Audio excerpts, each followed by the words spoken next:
Hi guys, welcome to my channel Navi vlogs. ఈరోజు వీడియోలో బోటీ curry ఎలా చేసుకోవాలనేది అయితే చూద్దాం.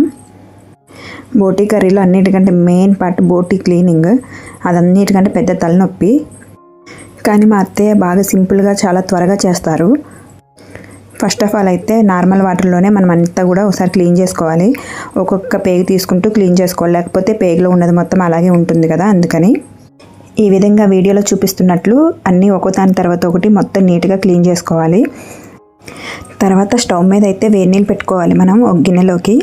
అవి కాగిన తర్వాత ముందుగా మనం క్లీన్ చేసుకొని పెట్టుకున్న బోటీ మొత్తం కూడా అందులో వేసుకోవాలి. బొంత అంటారు కదా బోటీలో, అది తప్ప మిగిలిన మొత్తం కూడా వేడి నీళ్ళల్లో వేసుకోవాలి.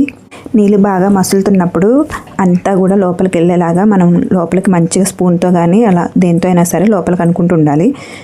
ఇలా బోటీలో బొంత ఉంటుంది కదా, దాన్ని అయితే వేడి నీళ్ళల్లో 2 times or 3 times అలా ముంచి తీసి ఇలా క్లీన్గా సన్నీళ్ళు కొంచెం చేతికి అద్దుకుంటూ వేడివేడిగా ఉన్నప్పుడే అలా తీస్తూ ఉండాలన్నమాట. అప్పుడు ఈజీగా పై ఉంటుంది కదా బొంత పైన, అది మొత్తం కూడా ఈజీగా రిమూవ్ అయిపోతుంది.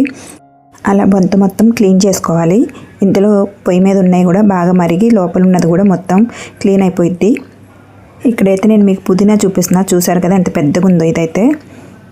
అలా వేడి నీళ్ళు మొత్తం మరగబెట్టుకున్న తర్వాత వాటిని మళ్ళీ బయటికి తీసుకెళ్ళి మొత్తం క్లీన్ చేసుకోవాలి మనం ఇంకోసారి. అంటే పెద్దగా ఏముండదండి, ఈసారి అయితే మొత్తం చన్నీళ్ళతో శుభ్రంగా నీట్గా కడుక్కుని ముక్కలుగా మనకు కావాల్సినంత ముక్కలుగా కట్ చేసుకుంటే సరిపోయిద్ది. ఎందుకంటే ఆల్రెడీ మనం ఫస్ట్ క్లీన్ చేసుకున్నాం, అండ్ నెక్స్ట్ కూడా వేడి నీళ్ళల్లో కూడా పెట్టి బాగా మరిగించి మళ్ళీ ఇంకోసారి క్లీన్ చేసుకున్నాం కదా. అందుకని పెద్దగా రెండోసారి ఏముండదు, జస్ట్ నార్మల్ వాటర్తో కడిగి మళ్ళీ మనకు కావాల్సిన సైజులో ముక్కలుగా కట్ చేసుకుంటే సరిపోయిద్ది. ఈ విధంగా అయితే బోటీ క్లీనింగ్ చాలా ఫాస్ట్గా అయితే అయిపోతుంది. క్లీన్ చేసుకున్న బోటీలు అయితే ఫస్ట్ కొంచెం పసుపు, అలాగే కారం, సరిపోయినంత ఉప్పు, కొంచెం ధనియాల పొడి, ఇంట్లో రుబ్బు పెట్టుకున్న గరం మసాలా అండ్ అల్లం వెల్లుల్లి పేస్ట్ అనమాట. ఇవన్నీ వేసి బాగా కలుపుకోవాలి. కలిపి ఒక 15 minutes పక్కగా పెట్టుకోండి. తర్వాత కళాయి పెట్టుకొని దాంట్లో కొంచెం నూనె వేసుకొని ముందుగా అయితే కట్ చేసుకున్న ఉల్లిపాయ పచ్చిమిర్చి వేసుకోవాలి. నూనె కాగిన తర్వాత దాంట్లో కొంచెం సాల్ట్ వేసుకున్నట్లయితే త్వరగా మగ్గుతాయి అన్నమాట ఉల్లిపాయలు పచ్చిమిర్చి మగ్గిన తర్వాత కొంచెం కొత్తిమీర అండ్ పుదీనా వేసుకొని కలుపుకోవాలి.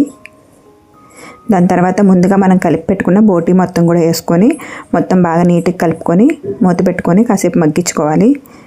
మగ్గిన తర్వాత ఉడకడానికి సరిపోయేంత ఎసరు పోసుకొని దాన్ని మంచిగా ఉడికేలాగా ఉడికించుకోవాలి. ఈ విధంగా ఉడికిన తర్వాత దాంట్లో కొంచెం కొత్తిమీర అలాగే పుదీనా వేసి కలుపుకొని దింపేసుకోవాలి. ఈ విధంగా ఎంతో టేస్టీగా ఉండే బోటీ కర్రీ అయితే రెడీ అయిపోతుంది. మీరు బోటీ కర్రీని ఇదే విధంగా కుక్కర్లో కూడా వేసి వండుకోవచ్చు. ఈ వీడియో మీకు నచ్చినట్లయితే లైక్ చేయండి, షేర్ చేయండి అండ్ సబ్స్క్రైబ్ చేసుకోవడం మాత్రం మర్చిపోకండి. మళ్ళీ నెక్స్ట్ వీడియోలో కలుసుకుందాం. అంతవరకు బాయ్ బాయ్.